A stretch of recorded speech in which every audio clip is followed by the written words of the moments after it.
მოგესალმებით, მეგობრებო.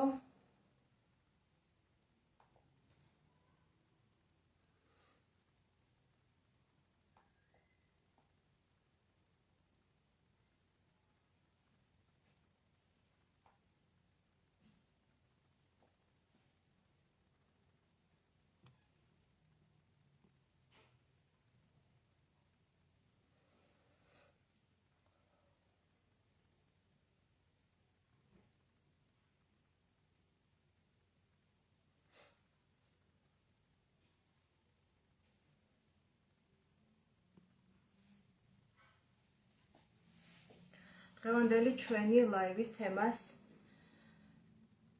წარმოადგენს დაანონსებული თემა, რომელიც შეეხება ეზოთერული თემებით დაინტერესებული ადამიანებისთვის. მეტად საინტერესო თემას, ეს არის რიტუალის არსი, მისი როლი და ადგილი თანამედროვე ცხოვრებაში.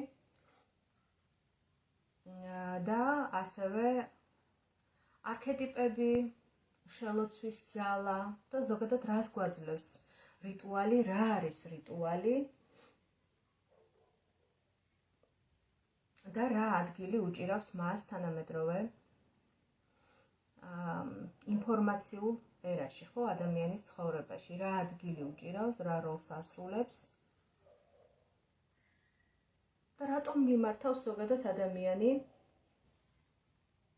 რიტუალს, რა მიზანი ამოძრავებს, რა სურვილები ამოძრავებს და სწორედ აი ამ თემებზე მინდა ვისაუბრო დღეს. ვფიქრობ, საინტერესო ლაივი გამოგვივა. ზოგადად თემა არის ძალიან დიდი. ინფორმაცია არის ზღვა, მოგეხსენებათ. ამიტომ მე ვერ დაგპირდებით, რომ ყველაფერს შევეხები და ამოვწურავ ამ ერთი ლაივის ფარგლებში და იმ ჩვენი შეხვედრის ფორმატში ვისაუბრებ აბსოლუტურად ყველაფერზე, თუმცა შევეცდები, რომ ზოგად საკვანძო თემებს შევეხო და რაღაცეებს ნათელი მოვფინო ამ თემასთან მიმართებაში, იმიტომ რომ ვფიქრობ, რომ საკმაოდ ბევრი კითხვის ნიშნებია, მიუხედავად იმისა, რომ დღევანდელ ციფრულ ეპოქაში ინფორმაცია ყველაზე ხელმისაწვდომია, დღევანდელ დღეს, მით უმეტეს თუ შევადარებთ მას წარსულს, დღევანდელი Google-ის და ხელოვნური ინტელექტის ეპოქაში ინფორმაცია არის ზღვა და სწორედ სირთულესაც ის წარმოშობს, რომ ამდენ ზღვა ინფორმაციაში ადამიანი იკარგება და ხშირად სიმართლე, ჭეშმარიტება რთულად საპოვნელი ხდება, რთულად მისაწვდომი ხდება ადამიანისთვის, იმიტომ რომ როდესაც ადამიანი იღებს დიდ ინფორმაციას და ხანდახან ურთიერთგამომრიცხველ ინფორმაციასაც, ხდება ერთგვარი მენტალური ინტოქსიკაცია, მოწამვლა, ვერ ინელებს ადამიანი ამ ინფორმაციას, იკარგება ამ ინფორმაციაში და შესაბამისად სრულიად ისე ლოგიკურია, რომ აკეთებს მცდარ დასკვნებს და მიდის საერთოდ მცდარი გზით. ამიტომ ამ შემთხვევაში ჩემს მისიად ვთვლი და ჩემს ვალდებულებადაც ვთვლი, რომ გაგიზიაროთ ჩემი პირადი ხედვები, გამოცდილებები, იმიტომ რომ წლებია უკვე ამ თემებით ვარ დაინტერესებული, ბევრ რაღაცას ვაპრაქტიკებ, არა მხოლოდ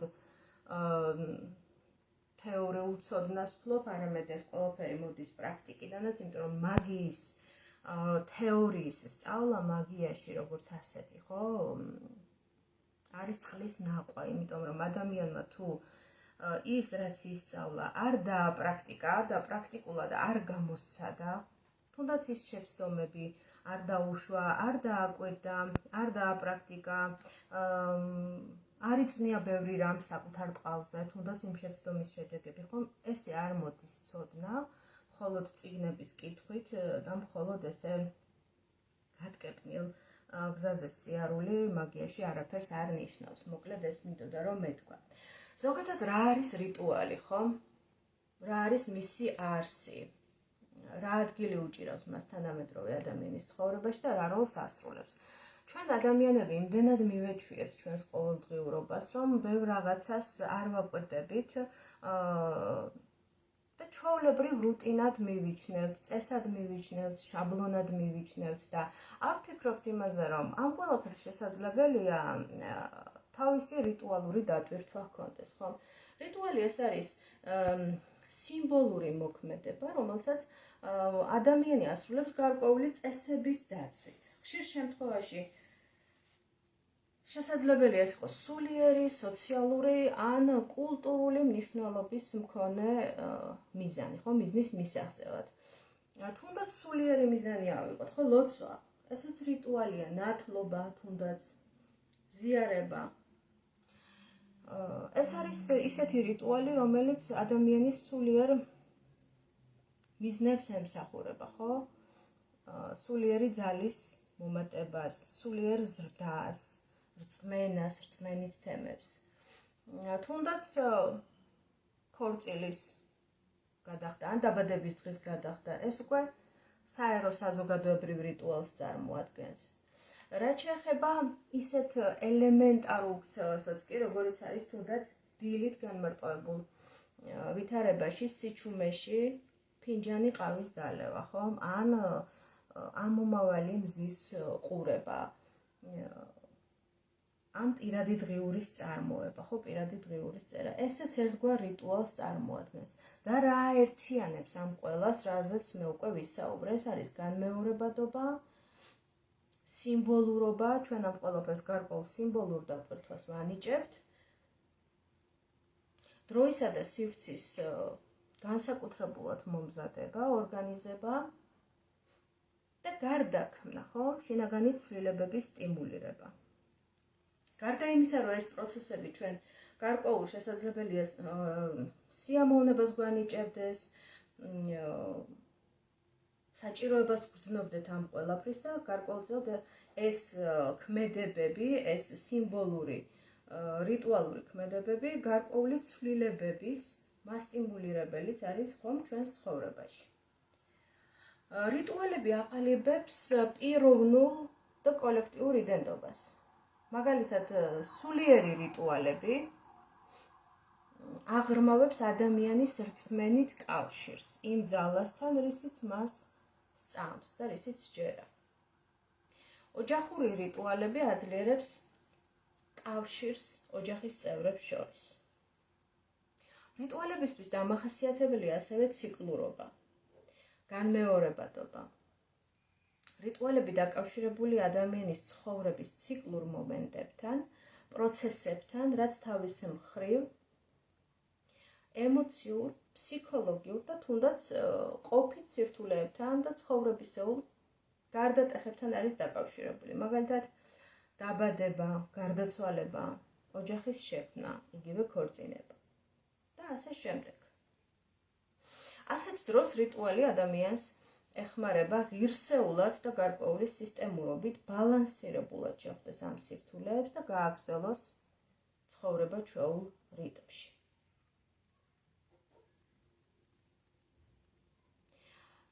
ტრანსფორმაცია და განწმენდა. რიტუალს შეუძლია ემოციური, სულიერი ან ფსიქოლოგიური გარდაქმნის სტიმულირება. იგი წარმოადგენს ერთგვარ ფორმას ადამიანის შინაგანი სამყაროს სტრუქტურიზებისთვის და წინააღმდეგობის დაძლევა.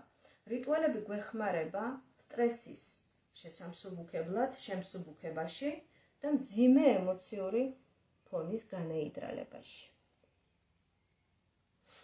და რა თქმა უნდა, ენერგეტიკული სივრცის შექმნა. რიტუალის დროს ადამიანი თითქოს გადადის სხვაგან, რაღაც სხვა სივრცეში, სხვა რეალობაში, სადაც ადამიანი ივსება რწმენით, რომ ყველაფერი უკეთესობისკენ შეიცვლება. ამ დროს ფსიქიკა უფრო მშვიდდება, სტაბილური ხდება, თითქოს ადამიანი ივსება ნდობით, ძალებით,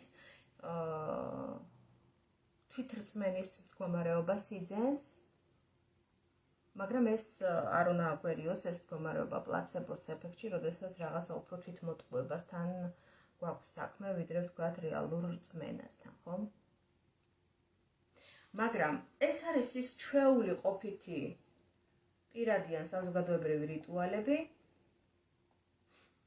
რომელიც ჩვენი ყოველდღიურობის ნაწილია და რომელსაც რიტუალის დატვირთვას თითქოს ერთი შეხედვით არც ვაძლევთ, ხომ უბრალოდ ეს წესია ასეთი, დადგენილია და რაღაცნაირად ავტომატურად თითქოს ადამიანები მიუყვებით ამ წესებს, ტრადიციებს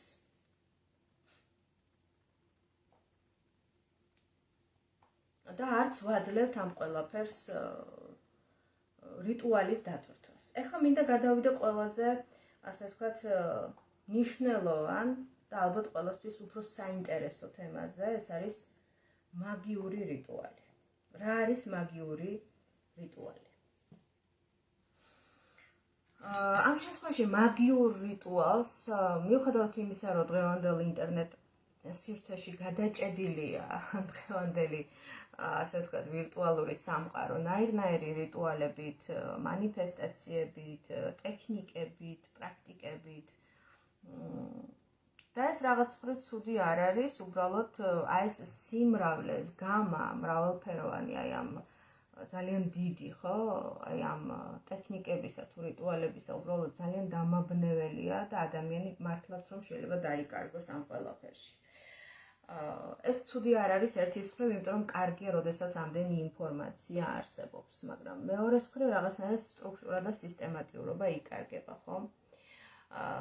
ამიტომ იმისთვის, რომ რაღაცნაირად ესე ავტომატურად გაზეპირებულად არ შეასრულოს ადამიანმა ეს ყველაფერი, მიდგომა ალბათ ასეთი ჯობს იყოს, რომ უფრო სიღრმისეულად გააცნობიერო, ჩაწვდე არს, რა რიტუალს ასრულებ, ან რა მანიფესტაციას, რა ტექნიკას ასრულებ, პირად ძალაზე დაყრდნობით აკეთებ ამ ყველაფერს, თუ უნდა მიმართო რომელიმე ენერგეტიკულ ძალას, ღვთაებას, ღმერთს, სულს, სტიქიას, თუ ასე შემდეგ, ხო? ეს ყველაფერი უნდა იყოს ცნობიერ დონეზე გაანალიზებული და ისე გაკეთებული და არა უბრალოდ რაღაცა გაზეპირებული, გაზუთხული მხოლოდ იმის მოლოდინში და იმის მოლოდინით, რომ რაღაცა სიკეთე შემოვა შენს ცხოვრებაში თუ ამ რიტუალს ჩაატარებ. მაგიური რიტუალი ეს არის სიმბოლიზებული, ამავდროულად თანმიმდევრული სისტემური ქმედებების ჯაჭვი, რომელიც მიზნად ისახავს რეალობის გარდაქმნას, შეცვლას, ენერგეტიკული, ანუ მატერიაში უხილავი ძალების დახმარებით. ის ხშირად ეფუძნება რწმენას, რომ ადამიანსა და სამყაროს შორის არსებობს ენერგეტიკული კავშირი, რომელიც შესაძლებელია განსაზღვრული წესების დაცვით დამყარდეს, აქტივირდეს, რაც ადამიანს ეხმარება რეალობის მისთვის სასურველი რეალობის ხაზის, ანუ რეალობის ვარიანტის განხორციელებაში. მაგიური რიტუალის სტრუქტურა. ანუ როგორ უნდა ჩავატაროთ ეს მაგიური რიტუალი, ხო, როგორ უნდა მოვემზადოთ ამ ყველაფრისთვის და როგორ უნდა ჩავატაროთ სისტემატიზირებულად, ისე რომ ჩავატაროთ სწორად და რა თქმა უნდა შედეგზე ორიენტირებულად, მაგრამ იქ პროცესიც არანაკლებ მნიშვნელოვანია, ხო, პროცესის სისწორე. შედეგი დგება იმ შემთხვევაში, თუ პროცესი არის სწორად შესრულებული. მაგიური რიტუალი თითქმის ყოველთვის მოიცავს მზადებას, ანუ საჭიროა წინასწარ, სადაც თქვენ მუშაობთ, სადაც ატარებთ ამ რიტუალს, ხო, იმ სივრცის გაწმენდა. გაწმენდა თუნდაც ცეცხლის სტიქით, ხო, სანთლის დანთებით, ან სურნელოვანი ჩხირის, ან საკმევლის დაკმევით და სივრცეში მოტარებით, იმ სივრცეში, სამუშაო სივრცეს უწოდებ ხოლმე მე პირობითად, სადაც მუშაობ მე პირადად და ზოგადად სადაც ადამიანი ატარებს რიტუალს, ხო, ეს არის სამუშაო სივრცე. სწორედ აი ამ სივრცის მომზადება, გაწმენდა არის საჭირო, რა თქმა უნდა, კონცენტრაცია, იმ კონკრეტულ პროცესზე ორიენტირება, გონების მომართვა, რომელსაც ატარებთ, ხო? ამისთვის აუცილებელია წინასწარ სამედიტაციო პროცესში შესვლა, ხო, გონების დამშვიდება, მაქსიმალურად კონცენტრაცია. ასევე კარგი იქნება თუ წაიკითხავთ, თქვათ, ლოცვას, რომ მოემზადოთ სულიერად, აიმაღლოთ ენერგეტიკული ვიბრაციები, ენერგოვიბრაციები, იმისთვის რომ რიტუალი გამოგივიდეთ. რა თქმა უნდა, აუცილებელია მიზნის ფორმულირება, ხო, კონკრეტულად რა მიზნისთვის ტარდება ეს რიტუალი.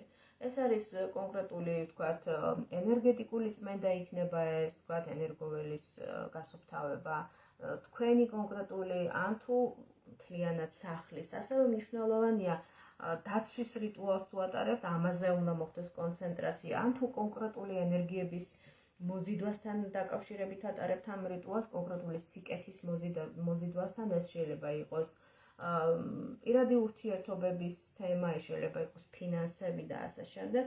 ამ კონკრეტულ მიზანზე უნდა მოხდეს კონცენტრაცია. და რა თქმა უნდა, ასევე გარკვეული მაგიურ ინსტრუმენტებს უწოდებ ხოლმე მე. Ჭირდებათ იმისთვის, რომ ეს ინსტრუმენტი კარო ჩაატაროთ სწორად, ხომ, ეს რიტუალი. სულ მინიმუმ სანთელი აუცილებელია, ასევე საკმეველი, როგორც აღნიშნე, ან სურნელოვანი ჩხირი.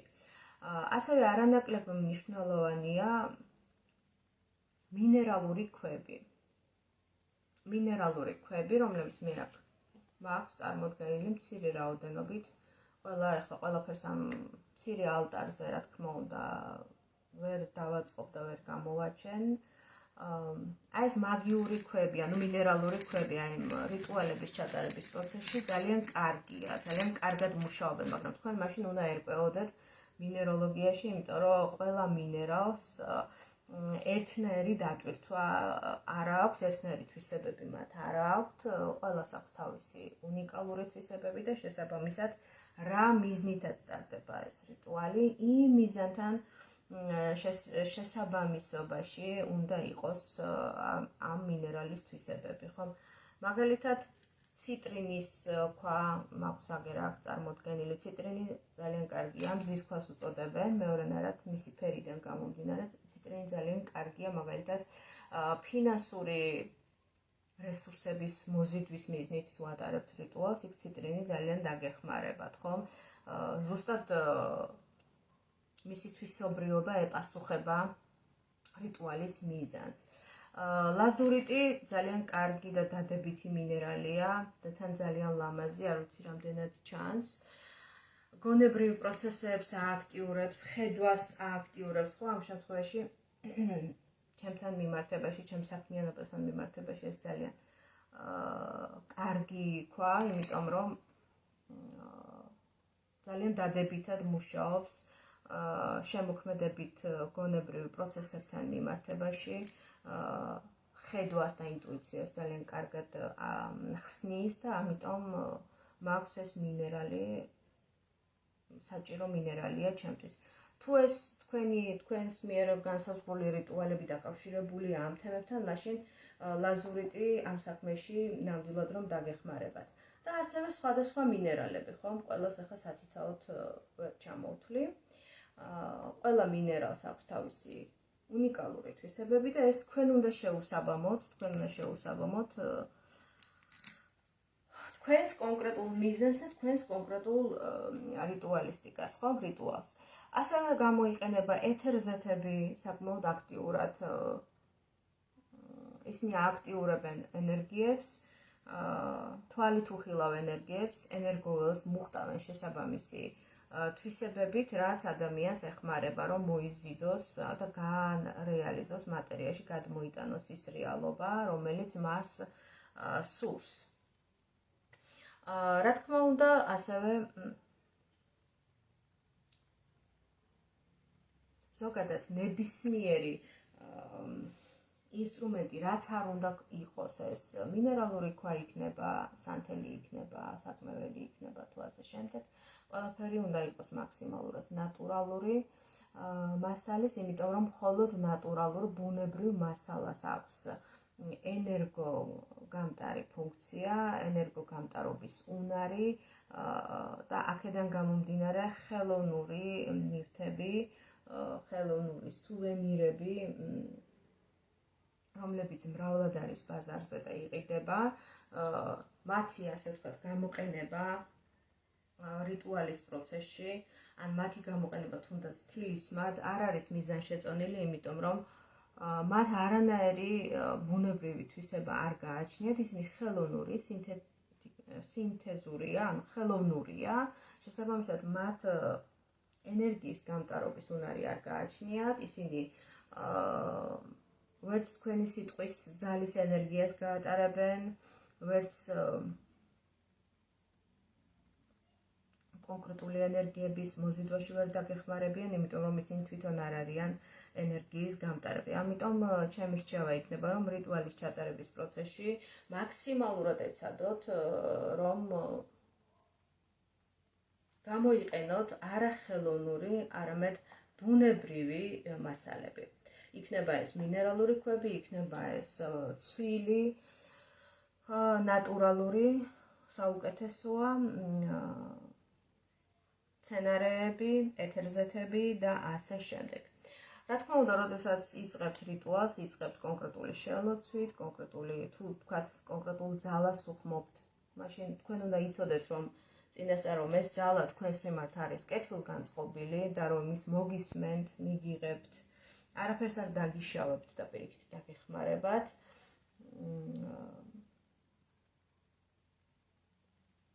და რა თქმა უნდა, თუ ამ რიტუალს ატარებთ პირად ძალაზე, მაშინ შესაბამისად იმუშავებთ მხოლოდ პირადი ძალით თქვენს ენერგიაზე და ამ შემთხვევაში არც ერთი ღვთაების, არც ერთი ძალის მოხმობა, როგორც ასეთი არ დაგჭირდებათ, იმუშავებთ მხოლოდ თქვენს პირად ძალაზე. ასევე ძალიან კარგად მუშაობს რიტუალებში ტარო, თქვენ წარმოიდგინეთ ტარო, რომელიც დღევანდელ დღეს რაღაც ძალიან ისეთ ბულვარულ საკითხავს დაემსგავსა ინსტრუმენტს. ტაროს გაცილებით უფრო ღრმა და ისეთი რიტუალური ფუნქციების და დანიშნულებაც აქვს. ტაროს მაღალი არკანები და დაბალი არკანებიც გამოიყენება ასევე რიტუალისტიკაში შესაბამისი ენერგიების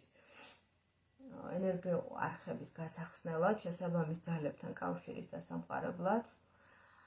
ტაროს მაღალი არკანები დაკავშირებულია არქეტიპებთან და შესაბამისი არქეტიპის ძალის გამოყენება შესაბამისი არქეტიპისგან შესაბამისი დახმარების მისაღებად ტაროს არკანები წარმოადგენს ერთ-ერთ უნიკალურ ინსტრუმენტს ამ საქმეში, მაგრამ ამ შემთხვევაში ადამიანი, რომელიც ატარებს რიტუალს, ის უნდა იცნობდეს ტაროს სისტემას, უნდა მუშაობდეს ტაროსთან, ჰქონდეს გამოცდილება არაერთწლიანი ტაროს არკანებთან მუშაობის, უნდა მედიტირებდეს ტაროს არკანებზე, არა მხოლოდ მომავლის დივინაციისთვის უნდა იყენებდეს მას, არამედ უნდა უფრო ღრმა, უფრო პრაქტიკული შეხება უნდა ჰქონდეს ტაროსთან, რომ ის გამოიყენოს რიტუალებში. ყოველ შემთხვევაში ტარო ერთ-ერთი ყველაზე მაგიური და ძლიერი ინსტრუმენტია რიტუალისტიკაში, თუ ადამიანი, რა თქმა უნდა, ფლობს ტაროს ხელოვნებას და მას შესწევს იმის ძალა, ცოდნა, რა თქმა უნდა, და ძალა ზოგადად ცოდნიდან მოდის.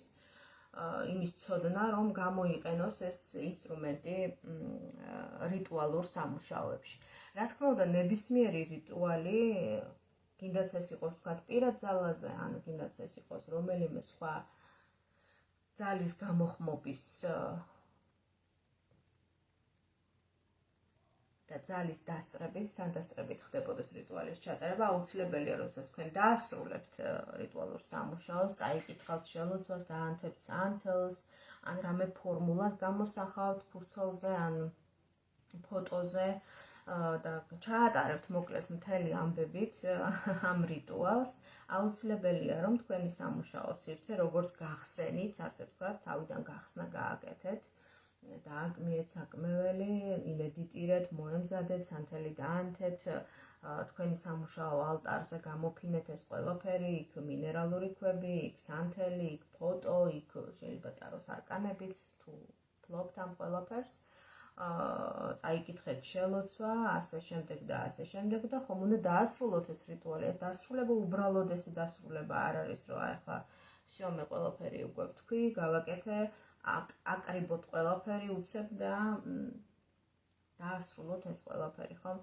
რა თქმა უნდა, თუ კი ძალები მოიხმეთ და სხვა ძალაზე იმუშავეთ, არაპირად ძალაზე, ამ შემთხვევაში თქვენ მადლობას უხდით შესაბამის ძალას, რომელმაც გაგიწიათ დახმარება, იყო თქვენთან ერთად და გამოცხადდა და ასე ვთქვათ, მოგისმინათ და ასე შემდეგ. და შემდგომ ხურავთ ემშვიდობებით ძალებს, ემშვიდობებით სტიქიებს, ემშვიდობებით სულებს, ან ღვთაებებს, ვინც გამოიძახეთ, უხდით მადლობას ემშვიდობებით და შემდგომ, ასე ვთქვათ, ხურავთ იმ ენერგეტიკულ სივრცეს, სადაც იმუშავეთ და სადაც ჩაატარეთ რიტუალი. თუ თქვენ მიმართეთ სხვა ძალას, ანუ არაპირად ძალაზე იმუშავთ, არამედ სხვა ძალას მიმართეთ დასახმარებლად, ასეთ შემთხვევაში მეორე დღეს, ყოველ შემთხვევაში ძალიან დაგვიანება არ ღირს, მეორე დღეს აკეთებთ შესაძირს, ხო? ყველა ძალას თავისი შესაწირი აქვს.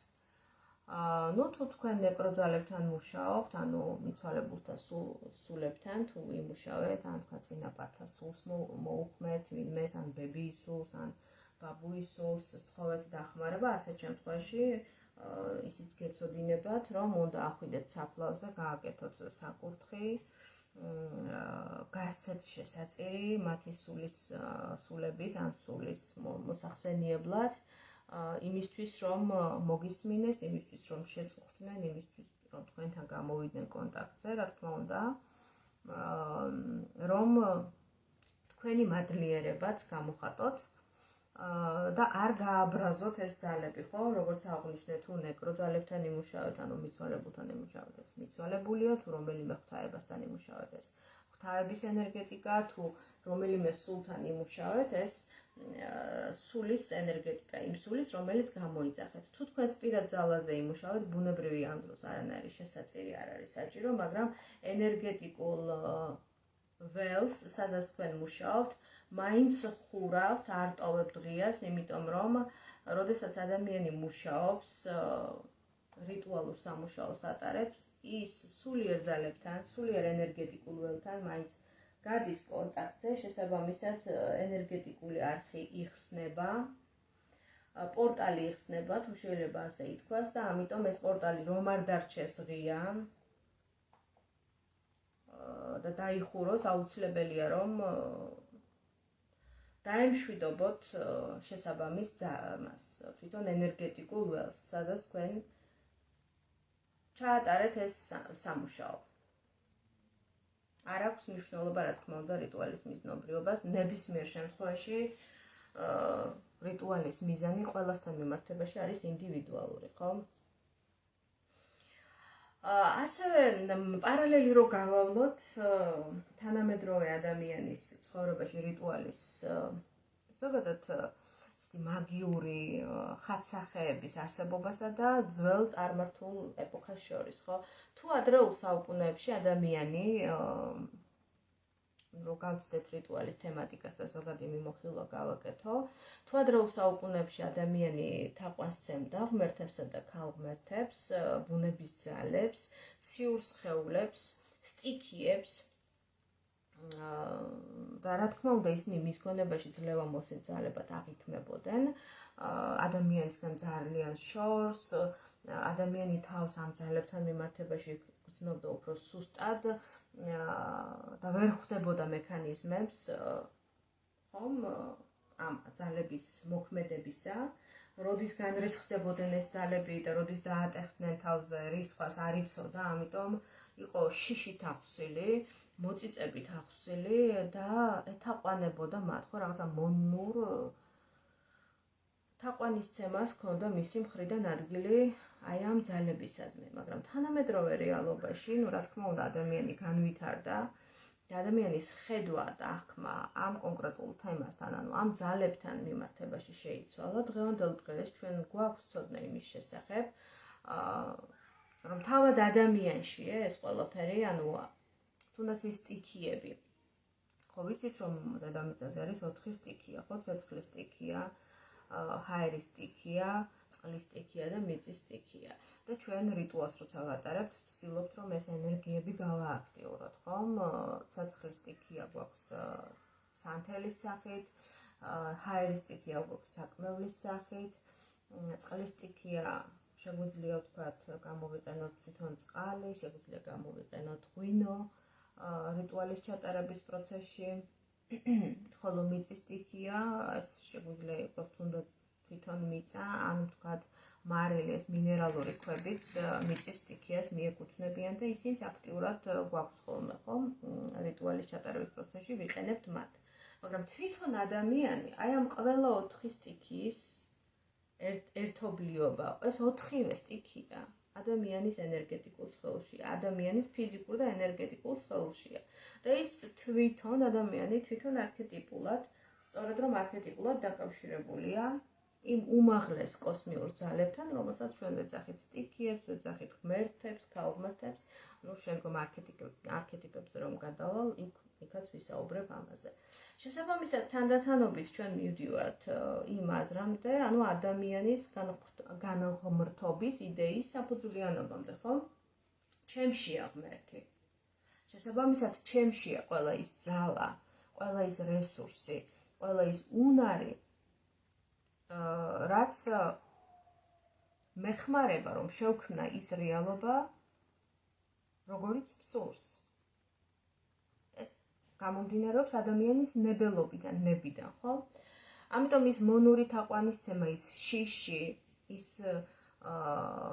გაუცნობიერებელი მიდგომა ძალებისადმი, რომელიც თავის დროზე ჰქონდა, ძალიან ადრეულ საუკუნეებზე ვსაუბრობ, ადამიანს შეიცვალა ცნობიერი მიდგომით, ხომ? თუ კი მე ვიცი სამყაროს კანონზომიერებები, რა კანონზომიერებით მუშაობს სამყარო, მაშინ მე შემიძლია განჭვრიტო მომავალიც, მე შემიძლია შევქმნა არ მხოლოდ განჭვრიტო, არამედ შევქმნა ის რეალობა მომავალში, რომელიც მე რომ სურს.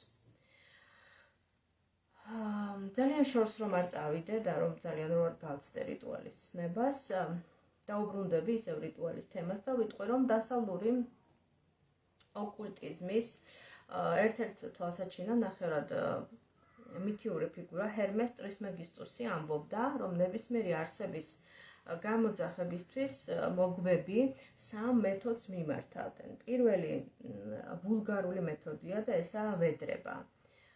ზუსტად ის რაღაცა ის ძალიან ასეთი შიშის მდგომარეობიდან რიტუალის ჩატარება. ხო, ამ შემთხვევაში გამოყენებული თეორია პირდაპირ და ობიექტურია. ანუ არის ღმერთი, არის ადამიანი, რომელიც მიმართავს ღმერთს დასახმარებლად. აქ მუშაობს სუბორდინაციის პრინციპი და თხოვნის მდგომარეობა, ანუ დაქვემდებარებულის მდგომარეობა. ხო, მე ადამიანი უფრო ქვემოთ ქვედა საფეხურზე გრძნობს თავს და ღმერთი რაღაცა ძალიან ძლევამოსილი, ძალიან შორეული ძალა, რომელსაც მიმართავს დასახმარებლად. მეორე მეთოდი, როგორც ტრისმეგისტუსი ამბობს, შედარებით უფრო დახვეწილია. ამ მეთოდში ჯადოქარი ცდილობს ღმერთის ბუნებასთან ჰარმონიაში მოვიდეს და ცერემონიის დროს გარკვეულწილად ამაღლდეს, თუმცა სერიოზულ განხილვას მესამე მეთოდი იმსახურებს და ეს მეთოდი მეც ძალიან მაინტერესებს და ამაზე ვისაუბრებ ახლა. ეს მეთოდი ჯადოქრის მიერ ღმერთთან თავის გაიგივებაა.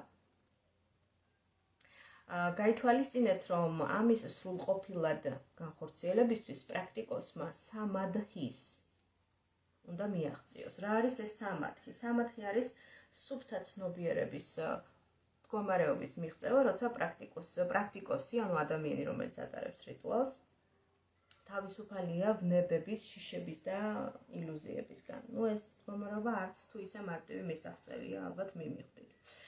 თავდაპირველად ჯადოქარი ღმერთის სიმბოლურ წარმოდგენას სწავლობს, ისეთივე ყურადღებით, როგორც მხატვარი შეისწავლის დასახატ მოდელს. მანამდე, ვიდრე გონებაში სრულიად მკაფიო და ურყევი წარმოდგენა არ გაუჩნდება. ცერემონიაში ღვთის ატრიბუტების სიტყვიერი ფორმით, ანალოგიური სიზუსტით გადმოცემა ხდება და თავისთავად ცხადია, ეს სიტყვები ზუსტად უნდა იქნეს ჩაბეჭდილი გონებაში. აქ უკვე გამოხმობა იწყება. ჯადოქარი ღვთისადმი ლოცვას იწყებს, ახსენებს მის ფიზიკურ თვისებებს და აუცილებლად თითეული მათგანის ჭეშმარიტი მნიშვნელობის გაგებით. მიმართვის მეორე ნაწილში ჯადოქარს ესმის ღვთის ხმა და მისთვის დამახასიათებელი სიტყვა. გამოხმობის მესამე ნაწილში ჯადოქარი თავის ვინაობას უცხადებს ღმერთს. მეოთხე ნაწილში კვლავ ღმერთს მიმართავს, მაგრამ ამჯერად ღმერთის პოზიციიდან. თითქოს თავად ღმერთმა ინება მასთან მივლინებულიყო და ჯადოქარში გამოეხატა თავისი ღვთიური ნება. ბოლოს ჯადოქარი მას თავდაპირველ ლოცვას ეტყვის.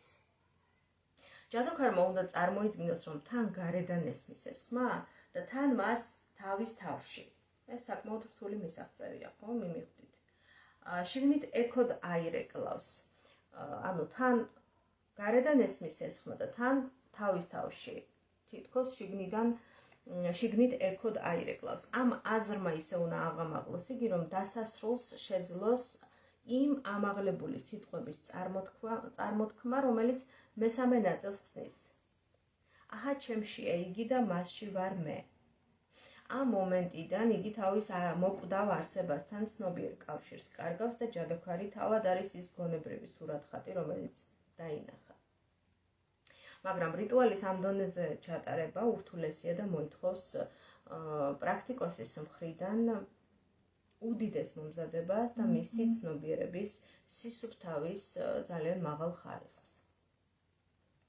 გარდა ამისა, ზემოაღნიშნული რიტუალის ჩატარება შესაბამისი მომზადების და მზაობის არარსებობის შემთხვევაში შეიძლება დასრულდეს ძალიან ცუდად, ფატალურად, ანუ სიკვდილით, ან თვითონ პრაქტიკოსის სამუდამო შიზოფრენიით. ამიტომ სანამ ასეთ ამოცანას შეეჭიდება პრაქტიკოსი, მანამდე მან ძალიან დიდი გზა უნდა გაიაროს მომზადებისა. ალბათ თქვენც მიხვდით, რომ ეს არ არის მარტივი, ასე ვთქვათ, სამუშაო და არ არის მარტივი საქმე.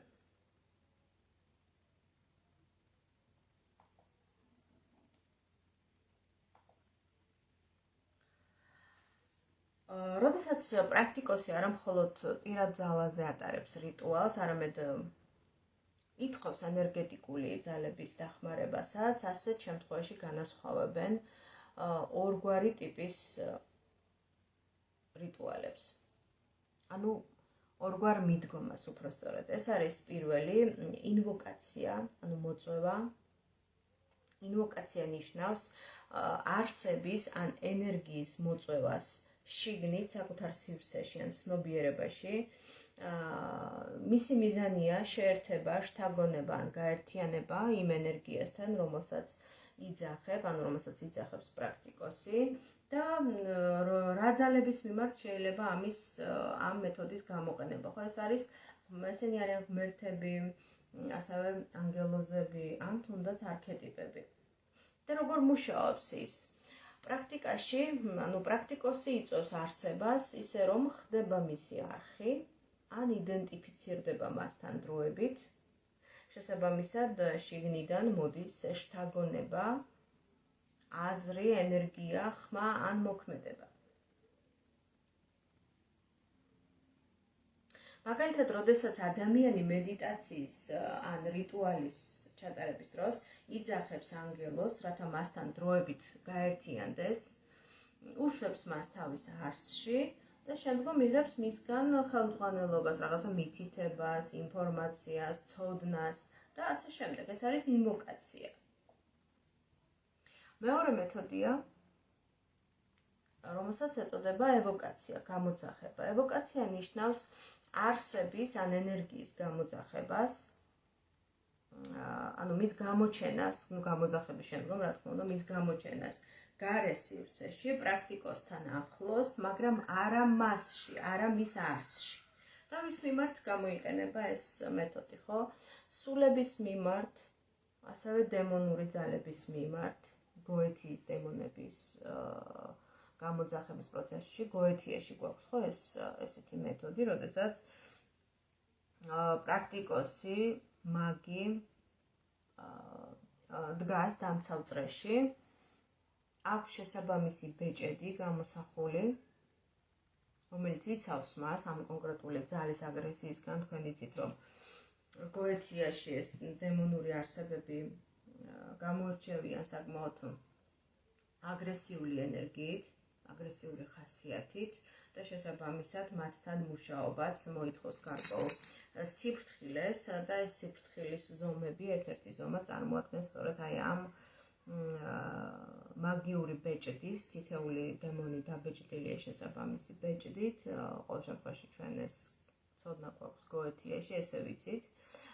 და სწორედ აი ამ ბეჭედს იყენებს პრაქტიკოსი მაგი თავის დასაცავად. და აი ესე დისტანცირებულ მდგომარეობაში იძახებს აი ამ ძალას, დემონურ ძალას. იმისთვის რომ აკონტროლოს ეს ძალა, რაღაცა დამკვირვებლის მდგომარეობიდან არის დისტანცირებული კომუნიკაცია.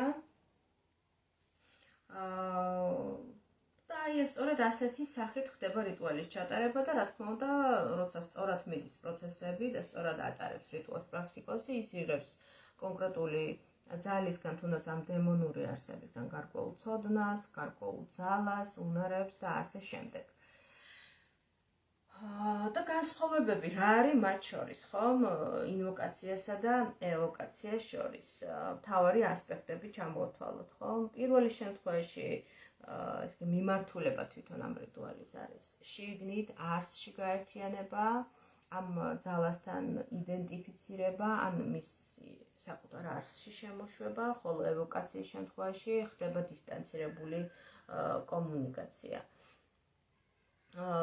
პირველი შემთხვევაში, ანუ ინვოკაციის შემთხვევაში ხდება შეერთება ამ ძალასთან და შთაგონების ამგვარად მიღება, ხოლო მეორე შემთხვევაში ხდება ევოკაციის შემთხვევაში, ანუ გამოძახება ამ ძალის, მასთან კონტაქტი, ოღონდ ეს კონტაქტი არის დისტანცირებული და აი ამ დისტანცირებული კონტაქტის პროცესში გარკვეული შთაგონების მოსვლა, ინსაიტების მოსვლა.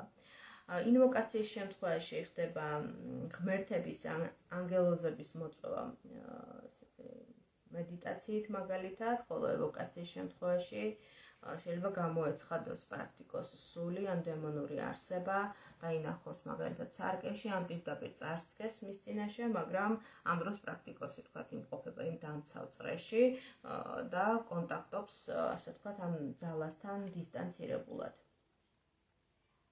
პირველი შემთხვევაში რისკი არის ინვოკაციის შემთხვევაში, ან როდესაც ხდება იდენტიფიცირება კონკრეტულ ძალასთან, ან მისი საკუთარ არსში შემოშვება, ასეთ დროს რთულია, შესაძლებელია ადამიანმა საერთოდ დაკარგოს თვით იდენტიფიკაცია და როგორც აღნიშნეს, შიზოფრენიის მდგომარეობამდე მიიყვანოს ადამიანი, ხოლო მეორე შემთხვევაში, ევოკაციის შემთხვევაში ძალის კონტროლის სირთულე წარმოადგენს მთავარ გამოწვევას.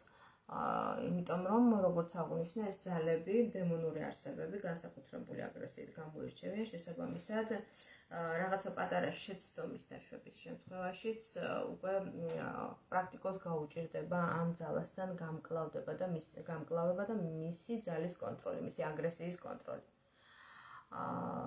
ინვოკაციის, ასე ვთქვათ, შემთხვევაში საქმე გვაქვს ალბათ უფრო თეთრ მაგიასთან და ენერგეტიკულ პრაქტიკებთან, ეს თეთრი და შავი პირობითად დაყოფაა, მაგრამ მაინც, ხოლო ევოკაციის შემთხვევაში არის უფრო მაგია, გვაქვს ესეთ ფორმას თუ დავყოფთ ამ ყველაფერს, ფორმას მივცემთ და მეორე ევოკაციის მეთოდს მიეკუთვნება როგორც თეთრი, ასევე შავი მაგია. ანუ ამ შემთხვევაში მიზანს გააჩნია, ხო?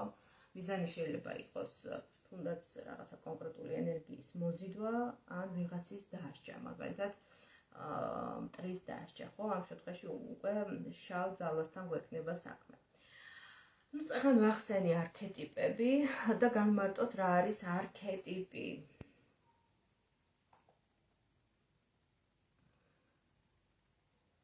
რა არის არქეტიპი?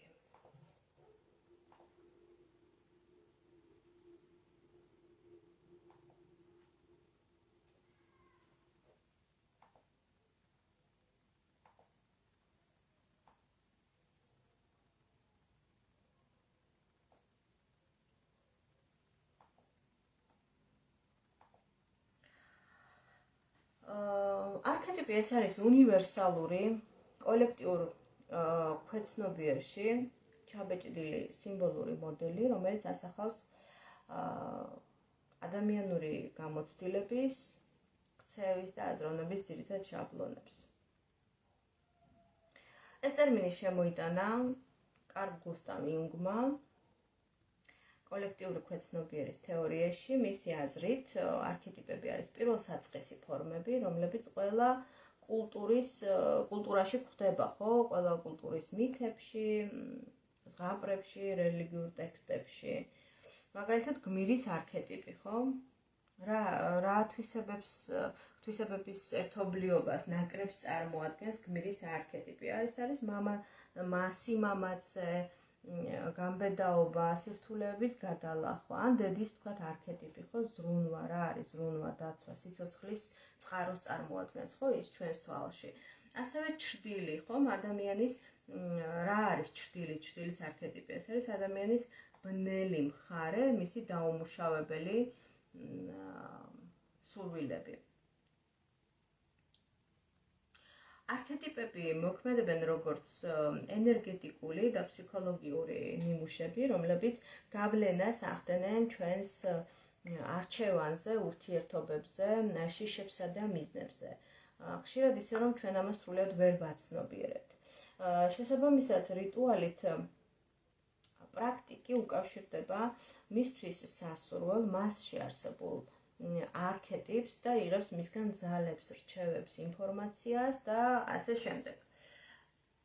ანუ ჩვენ ადამიანები ამით რისი თქმა მსურს? ჩვენ ადამიანები ყველა აბსოლუტურად დაკავშირებულნი ვართ გარკვეულ არქეტიპთან, ან არქეტიპებთან, ან ცხოვრების გარკვეულ ეტაპზე რაღაცა კონკრეტული არქეტიპის შაბლონი აქტიურდება ჩვენს ქვეცნობიერში, გააჩნია როგორ ცხოვრებისეულ ფაზას გავდივართ, რა ეპიზოდს გავდივართ, რა გამოწვევების წინაშე შევდგავართ და ასე შემდეგ. შესაბამისად, როდესაც ადამიანს აქვს იმხელა გაცნობიერება და რა თქმა უნდა მიზანსწრაფვა იმისა, რომ დაუკავშირდეს თავის არქეტიპს და მიიღოს მისგან ინფორმაცია და ცოდნა და დახმარება, ეს ძალიან დიდი რესურსია, თუ კი რა თქმა უნდა ადამიანს ცნობიერ დონეზე აქვს ამ რესურსთან წვდომა. მაგრამ რა თქმა უნდა, ამას სჭირდება შესაბამისი მომზადება, შესაბამისი გაცნობიერება და რიგ შემთხვევაში მასწავლებელი გიდი ერთგვარი, გიდირებული მედიტაცია, ხო გაგვიგია ეს ტერმინი. იმისთვის, რომ ადამიანი დაუკავშირდეს თავის არქეტიპს, ხო, იმიტომ რომ საკუთარ ქვეცნობიერში ხეტიალი საკმაოდ რთული პროცესია და ადამიანი შეიძლება მართლაც დაიკარგოს ამ ლაბირინთში. ამიტომ რაღაც ეტაპზე ყველა ადამიანს სჭირდება სულიერი მასწავლებელი, გურუ, ვინც მისცემს მიმართულებას და მისცემს რაღაცა საწყის მარცვალს, რაღაცა ძაფს, რომელსაც მე ეს ადამიანი მოეჭდება და გაიყოლებს ამ ძაფს იმ ლაბირინთებში სამოგზაუროდ. მაგრამ იმისთვის, რომ არ დაიკარგოს და ახსოვდეს ის თავისი საწყისი წერტილი, ხომ, ეს ძაფის გორგალი, სწორედ ამისთვის უნდა გაიყოლოს ადამიანმა, რომელიც მას მისცა მასწავლებელმა და გაუხსნა, ასე ვთქვათ, ცოდნის კარი, თავისი ქვეცნობიერის კარი და შემდგომ ეს ადამიანი უკვე დამოუკიდებლად აგრძელებს, ხომ, გზას. მაგრამ ის ცოდნა, ის გადაცემული ცოდნის ნაპერწკალი მას მიჰყვება ცხოვრების გზაზე და უნათებს გზას, უნათებს სავალ გასავლელ გზას იმისთვის, რომ არ დაიკარგოს, იმიტომ რომ იქ ძალიან ბევრი ლაბირინთია, ძალიან ბევრი მისახვე-მოსახვევია, რაღაცა გამოქვაბულებით რო წარმოვიდგინოთ, ბნელი გამოქვაბული, ამიტომ ეს ძალიან საფრთხილო გზაა. ამიტომ ეს არქეტიპებთან ურთიერთობაც არ არის ესეთი მარტივი და ხელწამოსაკრავი თემა, საჭიროა წინასწარი მომზადება, გაცნობიერება ამ პროცესისთვისაც ასევე, რომ შედგეს სწორი კომუნიკაცია ადამიანსა და მის არქეტიპს შორის, აქტიურ არქეტიპს შორის და რომ ეს შეხვედრა, ეს კომუნიკაცია იყოს ნაყოფიერი და სარგებლის მომტანი და არა პირიქით საზიანო. ნუ ჩემს პირად მაგალითს თუ გაგიზიარებთ და ვისაუბრებთ ჩემს პირად მაგალითზე. ჩემს შემთხვევაში საკმაოდ სიღრმისეულად გავაცნობიერე კავშირი ქალღმერთ პერსეფონესთან და სხვათა შორის პირადად მაქვს პირადი რიტუალები მაქვს შექმნილი და პირადი შელოცვები, რომლებიც დავწერე პირადად მე თვითონ და არა მხოლოდ დავწერე, არამედ პრაქტიკაშიც განვიხორციელებია საკმაოდ ნაყოფიერად. პერსეფონე, ქალღმერთი პერსეფონე ეს არის მითოსურად, მითოლოგიურად სიკვდილის ღმერთ ჰადესის მეუღლე, რომელიც წელიწადის ნახევარ-დროს ატარებს ზემოთ ზესკნელში, ანუ მიწის ზემოთ უпростоრად, ხოლო ნახევარს ატარებს თავის მეუღლესთან ერთად ქვესკნელში, ხო? მიცვალებულთა სამყოფელში. ამიტომ ეს მითი, ეს მითოსი, რომელიც დაკავშირებულია ქალღმერთ პერსეფონესთან, აერთიანებს ერთმანეთთან სიყვარულისა და სიკვდილის თემებს.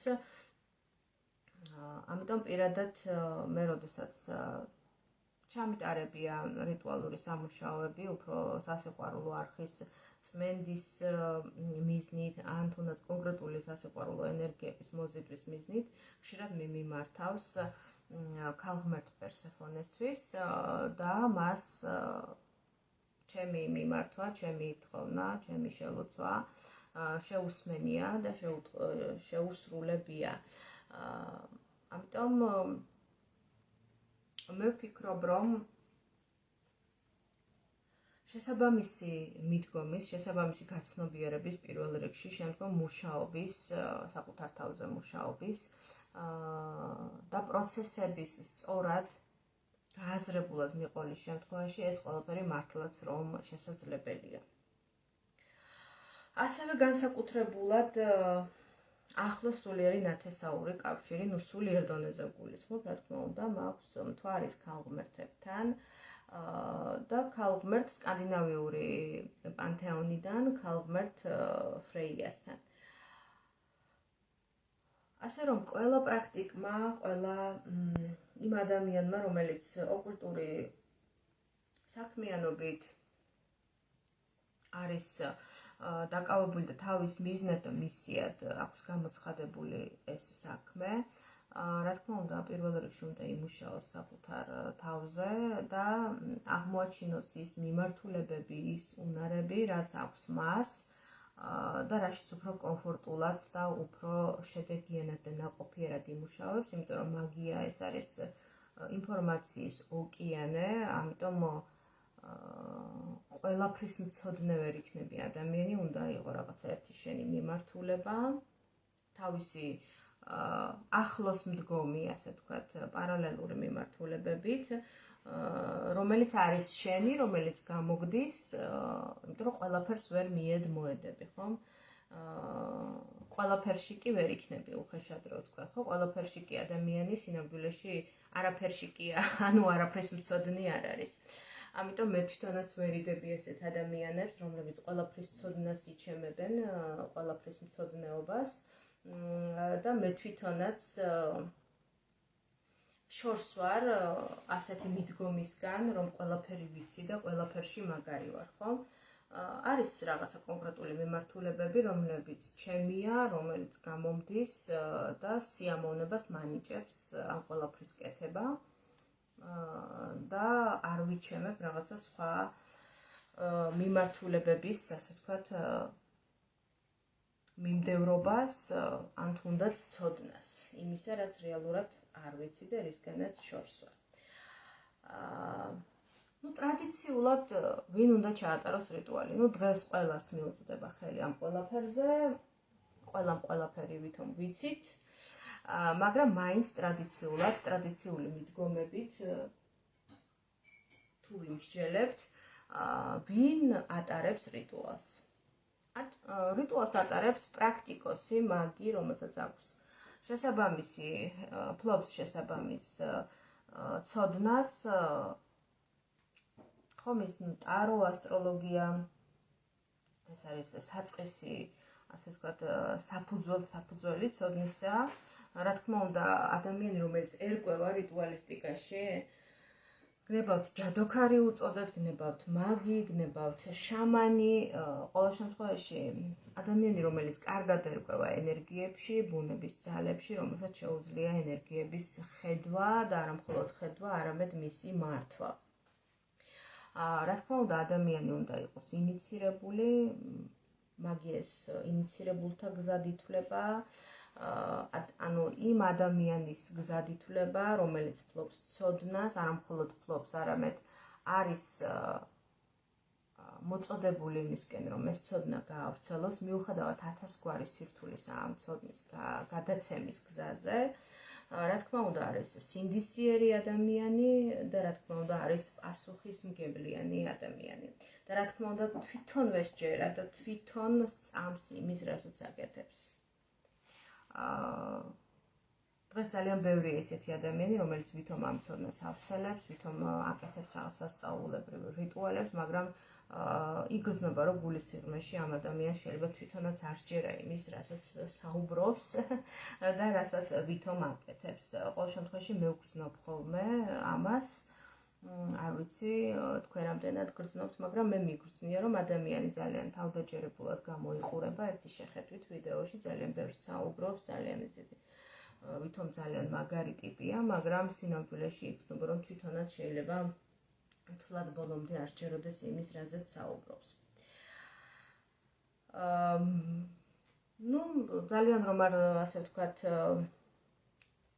კონსერვატიული მიდგომა არ გამომივიდეს ამ ყველაფრისადმი, ვიტყვი იმასაც, რომ დღევანდელი თანამედროვე ინფორმაციის ხელმისაწვდომობის ფაზაში, კაცობრიობის ამ ფაზაში ვფიქრობ, რომ დღევანდელ თანამედროვე ინტელექტუალ შემეცნებულ ადამიანს, რომელსაც აქვს იმის გააზრება, თუ რას აკეთებს, როგორ აკეთებს და რა მიზნით აკეთებს, შეუძლია ასევე ჩაატაროს რიტუალი სწორად, თუ ის შესაბამისი პრაქტიკოსის, მისი მასწავლებლის მითითებებს შეასრულებს, ვინც ამას ასწავლის. ან ძალიან დიდი პასუხისმგებლობით თვითონ მოეკიდება ამ პროცესს და მხოლოდ ინტერნეტ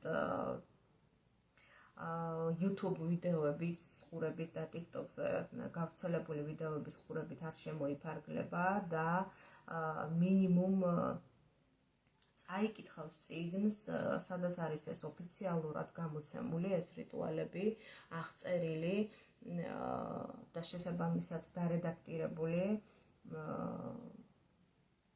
რედაქციის მიერ ოფიციალურად გამოცემული, სადაც ასე ვთქვათ, მცდარი ინფორმაცია არ და ვერ ეწერება, სხვანაირად ის წიგნად ვერ გამოიცემოდა, სწორედ ამიტომ ვენდობის მე წიგნებს დიდწილად და ნაკლებად იმ YouTube და TikTok ვიდეო ჩანაწერებს, რომლებიც მრავლად მოიპოვება, უხვად მოიპოვება დღეს თანამედროვე ინტერნეტ სივრცეში, ამიტომ თუ მაინდა-მაინც თქვენ გსურთ, რომ ჩაატაროთ თქვენი ძალებით რიტუალი და არ გსურთ ფატალური შედეგები და გაუთვალისწინებელი შედეგების დადგომა თქვენს ცხოვრებაში და არ გსურთ თქვენი ცხოვრების არევა და პირიქით რიტუალს აკეთებთ იმიტომ ხომ, რომ რაღაცა სიკეთე შემოიტანოთ თქვენს ცხოვრებაში, ეცადეთ გამოიწეროთ მაშინ წიგნები, ან შეიძინოთ წიგნები, წაიკითხოთ, განვითარდეთ და ასე სერიოზული მიდგომით ნაბიჯ-ნაბიჯ თქვენი ძალებით შეცვალოთ თქვენი ცხოვრება,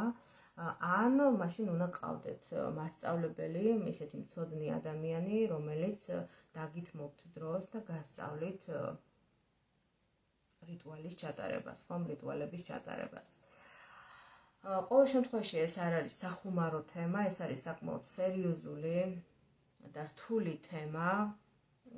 გადის ადამიანის ფსიქიკაზე, ფსიქოლოგიური მდგომარეობის მდგრადობაზე, დგას პირველ რიგში ამაზე, ამიტომ ერთი-ორი სიტყვით ამასაც შევეხები.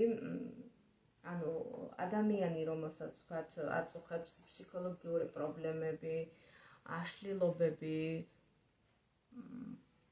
ამ შემთხვევაში ნაკლებად რეკომენდირებულია ამ ადამიანმა ჩაატაროს რიტუალი. პირველ რიგში ფსიქიკური მდგრადობა არის უპირველესი რამ. შემდგომ ასევე ფიზიკური ჯანმრთელობა, ფიზიკურადაც ჯანმრთელი უნდა იყოს ადამიანი, თუ რაღაც მომენტში რაღაცა ტკივილი გაწუხებთ ფიზიკურ დონეზე, ან რამე ტკივად, ან რაიმე ვთქვათ ქრონიკული დაავადება გაწუხებთ და გამწვავების ეტაპზეა, ხო, ეს ფაზაშია ეს ავადმყოფობა. ასეთ დროს მე არ გირჩევდით რიტუალის ჩატარებას. ანუ ფიზიკურად, ხორციელად და ფსიქიკურად, ფსიქოლოგიურად ჯანმრთელ და შესაბამისი შემეცნების მქონე ადამიანს შეუძლია რიტუალის ჩატარება სწორად, ისე რომ რაღაცა ნეგატიური ქმედებები და შედეგები არ გამოიწვიოს თავის ცხოვრებაში და პირიქით მოიზიდოს სიკეთე და კეთილდღეობა. აი ესეთი იყო ჩემი, ასე ვთქვათ, საუბარი, ამის თქმა მსურდა თქვენთვის, ჩემო მსმენელებო, ჩემო მეგობრებო, ეს ლაივის ჩანაწერი შეინახება ერთი თვის განმავლობაში ინახება ხოლმე, თუ არ ვცდები, Facebook პლატფორმაზე, თქვენ შეგიძლიათ ერთი თვის მანძილზე, ასე ვთქვათ, უყუროთ ამ ჩანაწერს და დამიკომენტაროთ თქვენი შეხედულებები, გამიზიაროთ, ძალიან გამიხარდება. რას ეთანხმებით, რას არ ეთანხმებით, ან თქვენი პირადი გამოცდილება თუნდაც გააზიაროთ ამ თემებთან მიმართებაში, ასევე შემომთავაზეთ თქვენთვის სასურველი თემები, რაზე გსურთ რომ მოვამზადო შემდეგი ლაივი და მე ამას აუცილებლად გავითვალისწინებ. ეხლა კი დაგემშვიდობებით, მე მგონი სადაც ძალიან ბევრი ვისაუბრე, ამდესაც არ ვაპირებდი. დაგემშვიდობებით, დროებით მომავალ შეხვედრამდე.